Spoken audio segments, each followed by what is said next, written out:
దీని సిమ్టమ్స్ ఎలా ఉంటాయంటే డొక్కలలో పెయిన్ అనిపిస్తుంటది. ముట్టుకుంటే నొప్పి అనిపిస్తుంటుంది. డొక్కలలో విపరీతమైన నొప్పి, డ్రాగింగ్ టైప్ ఆఫ్ సెన్సేషన్, ఓసారి నిద్ర పట్టదు.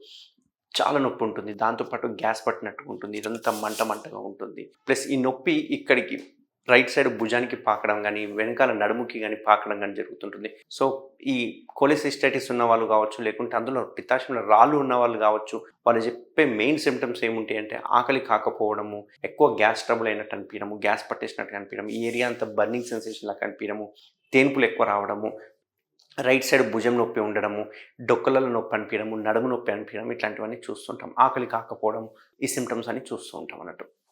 సో, ఎప్పుడైతే ఈ స్టోన్ ఇందులోనే ఉండి ఈడ స్ట్రక్ అయితే ఈ సిమ్టమ్స్ వస్తాయి. ఒక్కొక్కసారి ఈ స్టోన్ ఇందులోకెళ్ళిపోయి, ఒక్కొక్కసారి ఇక్కడ స్ట్రక్ అయిపోవడం, ఇక్కడ స్ట్రక్ అయిపోవడం చూస్తూ ఉంటాం. ఇట్లా స్ట్రక్ అయితే ఈ రావాల్సిన లివర్‌లో నుంచి రావాల్సిన బైల్ మొత్తం ఇక్కడే ఆగిపోయి, లివర్ అనేది సైజ్ పెరగడము, లివర్ డ్యామేజ్ అయిపోవడం చూస్తూ ఉంటాం అన్నట్టు. సో, వాళ్ళకి పచ్చ కామెర్లు వచ్చే అవకాశాలుంటాయి. సో, ఇవన్నీ కాంప్లికేషన్స్ ఉంటాయి.